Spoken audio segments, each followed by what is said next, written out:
ধুবুৰীত বদৰুদ্দিন আজমলে যিমান মৰম পাইছিল তাতকৈ এতিয়া বেছি মৰম পাইছে ৰকিবুল হুছেইনে। ৰকিবুল হুছেইনক আজি কেনেদৰে আদৰিছে ধুবুৰীত, কেনেদৰে আজি গৌৰীপুৰত ৰকিবুল হুছেইনক আদৰণি জনাইছে সেই দৃশ্যটো চাওক। ৰকিবুল হুছেইনক কেনেদৰে আদৰণি জনাইছে ধুবুৰীবাসীয়ে।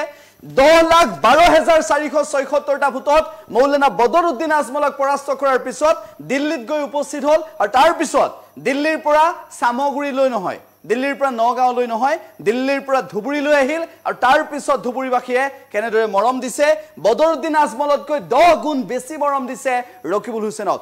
সবিশেষ জনাব বিচাৰিছো এই মুহূৰ্তত 10 গুণ বেছি মৰম দিছে 10,12,476টা ভোটত বদৰুদ্দিন আজমলক পৰাস্ত কৰা ৰকিবুল হুছেইনক। এই মুহূৰ্তত এটা গুৰুত্বপূৰ্ণ খবৰ আমি আপোনালোকক জনাইছো যে মৌলানা বদৰুদ্দিন আজমল ধুবুৰীত পৰাস্ত হ'ল ৰকিবুল হুছেইনৰ হাতত আৰু তাৰ পিছত ৰকিবুল হুছেইনে দিল্লীৰ পৰা অহাৰ পিছত ধুবুৰীৰ জনতাৰ কাষত, গৌৰীপুৰৰ জনতাৰ কাষত, ধুবুৰী লোকসভা সমষ্টিৰ ৰাইজৰ কাষত উপস্থিত হোৱাৰ পিছত কেনেদৰে আদৰ আৰু মৰম কৰিছে সেয়া আমি আপোনালোকক এই মুহূৰ্তত দেখুৱাইছো।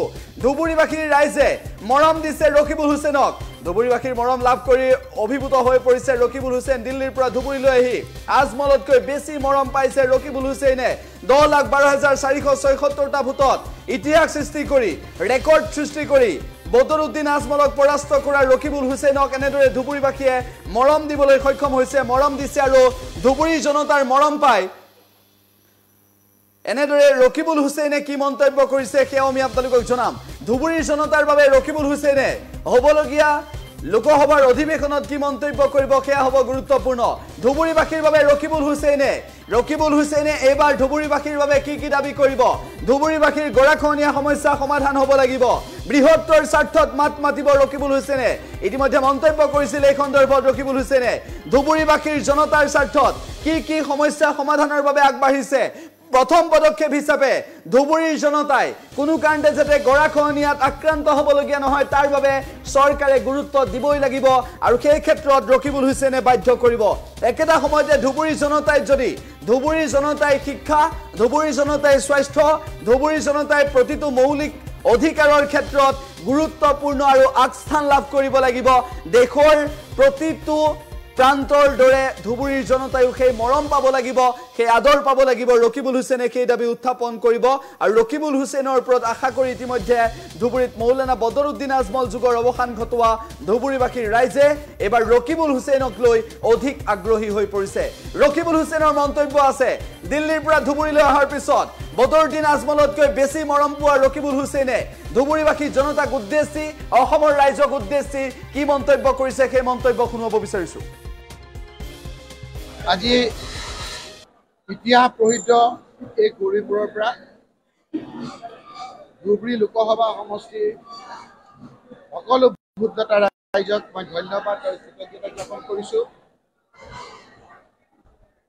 আৰু দুদিন আগত হ'লেও সকলোকে ঈদ মোবাৰক জ্ঞাপন কৰিছোঁ।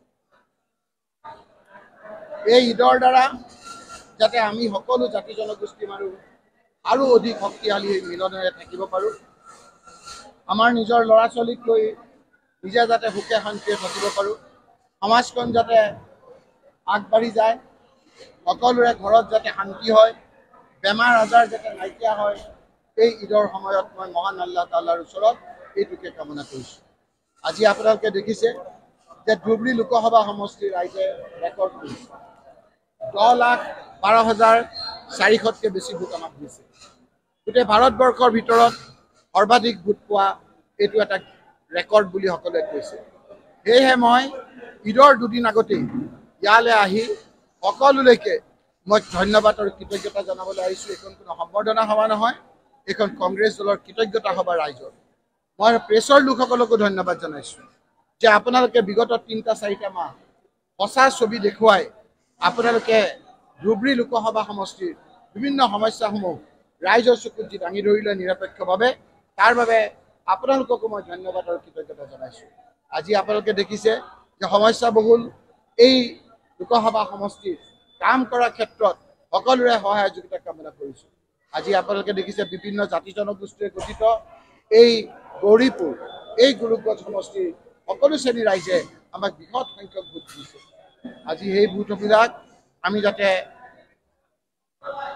তেওঁলোকৰ আশা পূৰণ কৰিব পাৰোঁ, তাৰ কাৰণে সকলোৰে সহায় সহযোগিতা আমি কামনা কৰিছোঁ। আজি আপোনালোক মুখ্যমন্ত্ৰী ডাঙৰীয়াকো অনুৰোধ কৰিছোঁ যে বিগত ইলেকশ্যনৰ সময়ত আমি বিভিন্নজনে নিজৰ কথাখিনি ক'লোঁ, তেওঁলোকেও তেওঁলোকৰ কথা ক'লে, আমিও আমাৰ কথা ক'লোঁ। এতিয়া ৰাইজৰ কাম কৰা সময়।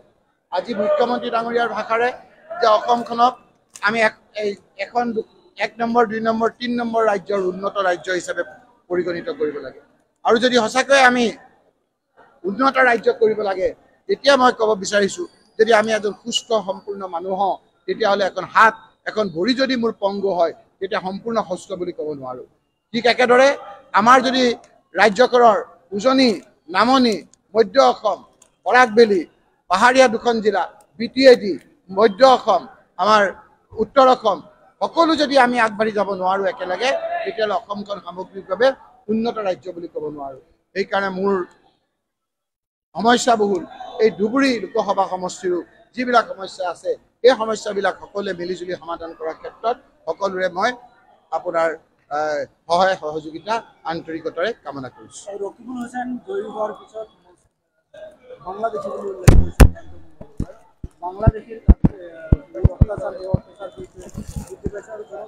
এজন লোকে শুনিছোঁ বিভিন্ন ধৰণেৰে কৈছে, আপোনালোকক কৈছে এইটো ধুবুৰীৰ কথাবিলাক বহু ক্ষেত্ৰত গুৱাহাটী গৈ নাপায়গৈ। সেইদিনা মই সাক্ষাৎকাৰত কৈছোঁ, যিজন মানুহে এই কথাবিলাক কৈছে সেই মানুহটোৱে জিগ্নেশ মেৱানীৰ কেছু কৰিছে।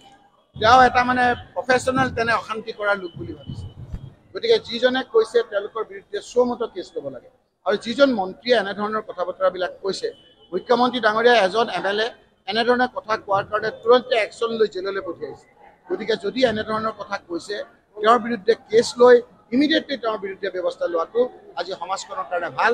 বহুতে বিচাৰিছে যে এটা উন্নয়নৰ কথা নকয়, সমাজত যাতে বিশৃংখল সৃষ্টি কৰে, সমাজখন যাতে ভাগ ভাগ হৈ থাকে, সমাজত যাতে ভাল বাতাবৰণ নহয়, তাৰ সেই ধুৱলি কুঁৱলী পৰিৱেশৰ পৰা তেওঁলোকে যাতে ৰাজনৈতিক মুনাফা আদায় কৰিব পাৰে, এই ষড়যন্ত্ৰ অসমৰ ৰাইজে প্ৰতিহিত কৰিব আৰু কৰিছে। যোৰহাটৰ নিৰ্বাচনৰ ৰিজাল্টটি গৌৰৱ গগৈ জিকায়।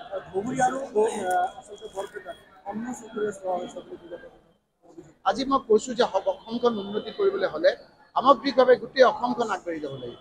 আৰু যদি গোটেই অসমখন আগবাঢ়ি যোৱাৰ ক্ষেত্ৰত কোনোবা অংগটো যদি আপোনাৰ দুৰ্বল হয়, তেতিয়া সম্পূৰ্ণ ৰাজ্যখন উন্নত হোৱা বুলি ক'ব নোৱাৰি। এইটোৱে মোৰ আৰ্জি যে সকলো শ্ৰেণীৰ ৰাইজক সকলো অঞ্চলত সমানভাৱে আগবঢ়াই লৈ যোৱাৰ ক্ষেত্ৰত যেনেকৈ আমি ধৰি লওক কিছু জাতিগত গোষ্ঠীক সংৰক্ষিত কৰি হ'লেও আগবঢ়াই লৈ যাব লাগে, আমাৰ পিছপৰা লোকসকলক অন্য ধৰণৰে এতিয়া ইণ্টাৰনেশ্যনেল আৰু নেশ্যনেল এই বৰ্ডাৰবিলাকৰ মানুহসকলৰ মনবিলাক ঠিক ৰাখিব লাগে।